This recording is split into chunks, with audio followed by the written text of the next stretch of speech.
G'day folks, it's Rob here. Thought I'd post a little bit of a clip today just explaining what volunteer plants are, and then we'll go for a bit of a wander down the back and show you some that we have growing through the patch here. Now, a volunteer plant can start from seed or a cutting. Basically, the seed falls from a flower or a fruit, either in situ or it goes through the compost system, like the tomato and the amaranth behind us here, or the worm farm, like the eggplants beside me, and the seed stays viable. Once you spread that worm casting or the compost around, the seed germinates and you end up with a nice healthy plant, just pop up randomly around the patch. I've also had plants start from cuttings. I've trimmed off some of the Zealand spinach in the aquaponics. It's just, I've dropped a section on the ground and it's set down roots and a new plant has begun. You can also get healthy volunteers from plants that you let go to seed. Things like the lettuce and the marigolds around the patch here. We let the flowers form, the seed develops, it falls on the ground and Bob's your uncle. You've got new plants popping up everywhere. They can also become weeds though. We've had two in particular that have become a bit of a weed problem in different sections of the patch. We've had the tomato, the broad ripple yellow currant. I've had a whole carpet of them come up in different soil beds down there, and all I've done is just pick them up and laid them over the top of the ground and used them as mulch, let them return some nutrients back into the bed. The other one we've had problems with is sweet potato. I've had it encroach into a yacon patch in one of the beds down the back there, and I've ended up with so many sweet potato tubers, it's pretty much all crowded out the yacon, also robbed the ground of nutrients. So they can come in all different shapes and forms, and sometimes they can even be a weed. So what we might do is I might take you down to the aquaponics and give you a look at some lettuce that has popped up as volunteers down there, and then we'll go for a bit of a wander around the rest of the patch. So just down here, there's a couple of little red minuet lettuces that have popped up in the rocks here. There's probably about 5 or 6 left. I've taken some of them out, but unfortunately they died. Their roots have gone down into the weed mat underneath the rock, so they haven't transplanted too well. And now these fellas here, their mother was actually growing in this aquaponic grow bed just above them here, just between a grandma beetroot and some Thai basil. It started to go to flower, and I just let it go to seed, and it's dropped its seed all down through here in the rocks beside the bed. It's also managed to send some seed, somehow, all the way out here to just below the tap. So what I did was I grabbed my garden knife the other day and I removed a plug of soil from around the roots of the little seedling. I shook off the soil and removed the plant from the little plug, and then I popped it straight into the aquaponic grow bed. After that one went in, I decided to go for a bit of a wander because I know I do have a few more around the place, and I grabbed some of these speckled or red flecked romaine or cos lettuce. There's a whole heap of them down here just growing along the edge of the lawn. I grabbed out a nice large one and also a clump of these guys and did exactly the same thing. Took them up into the aquaponic grow bed, shook off the soil using a little bit of water just to help wash it out, and divided them and then planted them out in the bed. Now I knew there was a few more, so we moved down here and I have a load of just normal, I don't know what they are actually, to tell you the truth. They could be a minuet. They've popped up basically from seed that have come from this grow bed just beside me here. All the seeds come down here into the rock, and we've got a few down there along with some tomatoes and whatnot. There's actually one down here growing out of the side of the pavers. And some of the seeds also managed to make it over to this bed here, so they were removed as well, and I popped 3 or 4 of those guys into the aquaponic grow bed too, so that way the bed's filled out nicely, and you know, hopefully we'll end up with a nice sea of lettuce there soon. Along with the lettuce, we've got a pigeon pea that's come up, probably when I've been moving some scrap down the back here. Little peas fallen in there and it's decided to take off. Over the front there we have some strawberries. Now they're not technically volunteers. What's happened there is they're grown from runners that are taken off from the mother plant. You can see between the pouch there, and I've just rooted them using some little pegs down in there to hold the growths onto some soil. And yeah, so we've propagated some nice new strawberry plants that way. Actually got quite a few this season. The other plant in this bed here is a mustard green. Now this mustard green here, it's pretty much well used as a fumigant in our soils. We had root knot nematodes, especially in this bed here, so I grew a small carpet of these guys, chopped them up and dug them through, and as they break down they fumigate the soil and they kill off the root knot nematodes. You can eat the leaves as well. They have a nice mustardy flavour. We don't like them when they get this large though, we like them when they're a little bit smaller. So this guy's just been let go, and then he'll be dug through this soil here. Just down in this next bed, it's a bit of a polyculture, just meaning there's many different plants in here. We've got some honeypod peas are only just starting to take off now, and a load of parsley just popping up everywhere. They're actually from a mother plant that was in a barrel. You might be able to make out her skeleton there. The seeds have just moved all through the patch, and we have a load popping up through here. There's some down here in the middle of the chard that are just popping up. The marigolds, I've planted them myself when I fed up this bed with a load of compost and horse manure. I sprinkled a couple of flower heads in there, so that's how the marigolds got in. The tomatoes in the center there and those perennial leeks I've planted out. There's more parsley down in here, some onions. Down here we have what I think is a Werrikawai tomato. This one here I'm actually thinking about probably transplanting out of the bed, because this bed will be coming out at the end of the season, and those plants do live for a fairly long time. Down here we've got even more tomatoes coming up. These guys here I actually pull out because we end up with a few too many growing through the season, and I don't want to rob too much nutrients from this bed, so they can go just over here as mulch, I think. Down here, warrigal green, I'll show you some more plants out the back, but I don't know how a seed made it in there with Mr. Turtle. But yeah, we've got a nice healthy warrigal green plant just coming up in here. I was going to plant some chilies in here, or peppers in here, but it just didn't happen. In this bed here we have all sorts of little volunteers. I posted a photo of this guy on Instagram the other day. It's a tomato growing out of a hole in the tin. It's probably a little red cherry tomato, so I don't think he'll make it, but you never know. Down here we have a bed that was last planted out properly with turmeric, pretty much all about when was it, 2015, and as you can see I've missed some of the fingers, and we've got a few small turmeric plants that have popped up over the last summer. Down here we have a purple Congo potato. I grew them in some soil somewhere else, and some of that soil made it into this bed.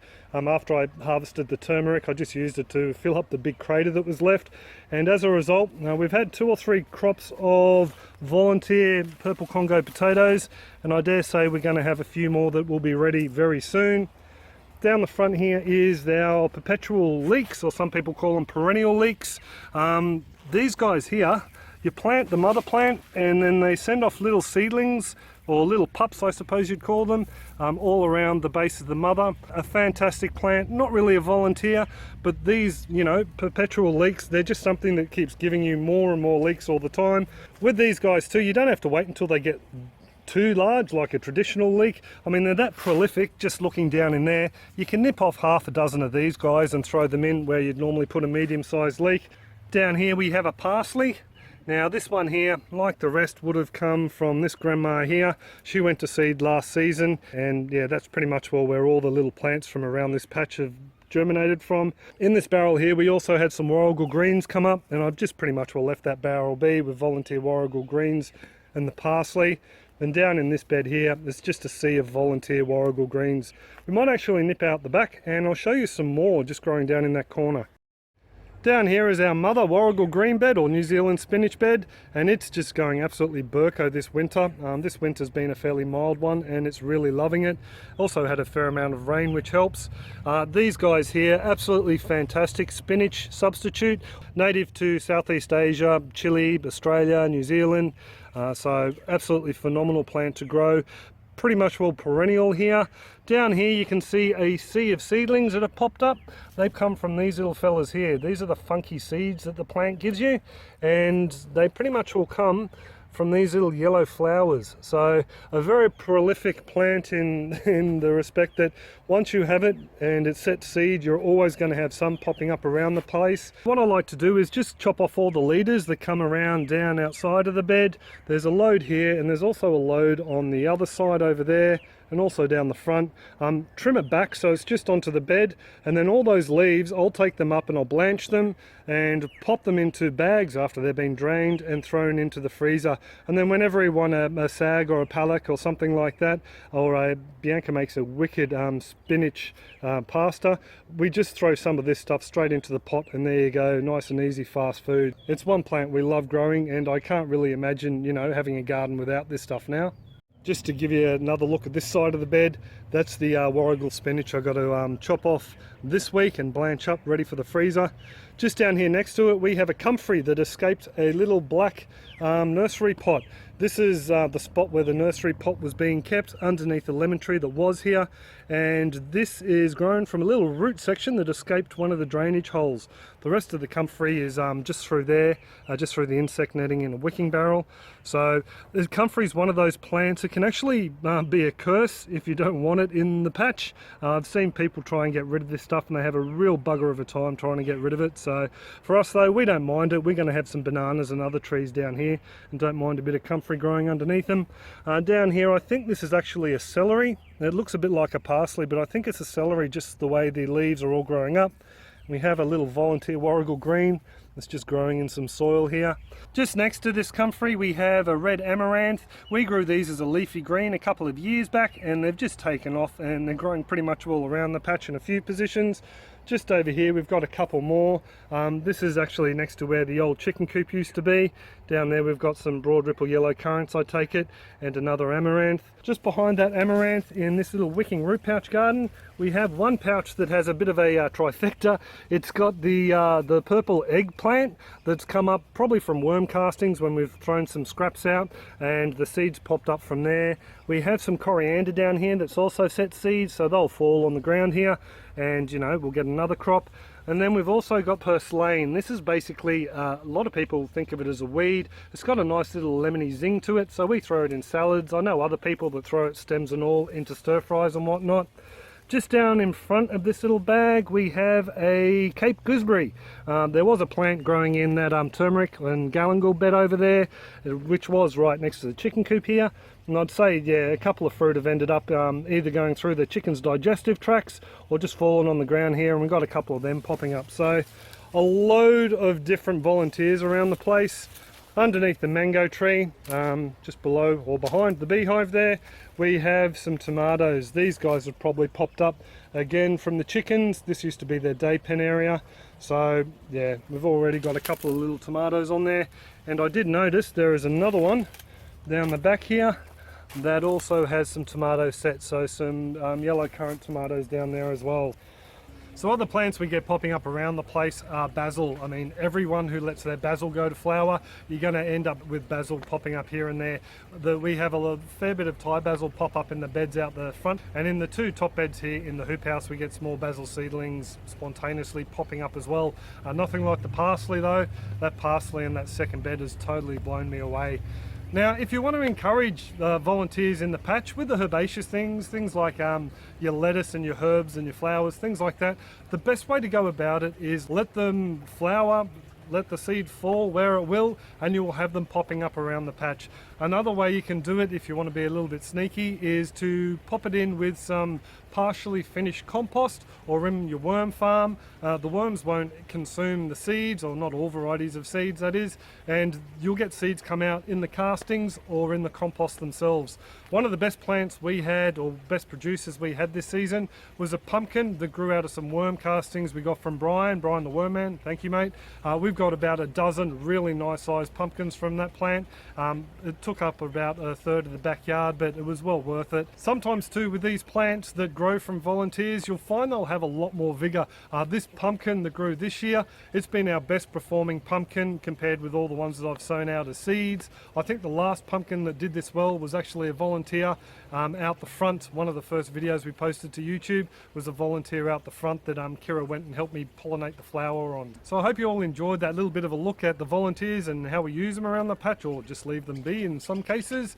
If you did enjoy it, you can hit that little subscribe button and you'll be sent an email every time we do upload more to our YouTube channel, and you can come along and say g'day and maybe leave a comment in the comment section below. I do hope everyone is well and happy, and I will catch you next clip. Cheers all! So here's just a bit of an overview of how the seedlings are going. They've all taken rather well. I did plan out a couple more of the speckled ones. There's one down the front there, a couple just over on that end. Up in the center top screen there's one over there that's just found the water. It's looking pretty sad for a couple of days, but I think he might take off.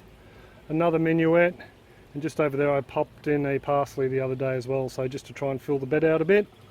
Probably could do with a few more plantings, but yeah, we'll just wait and see how thick these guys get. So anyway, I thought you'd like that little bit of an update on these guys at the end. Cheers all, have a great one.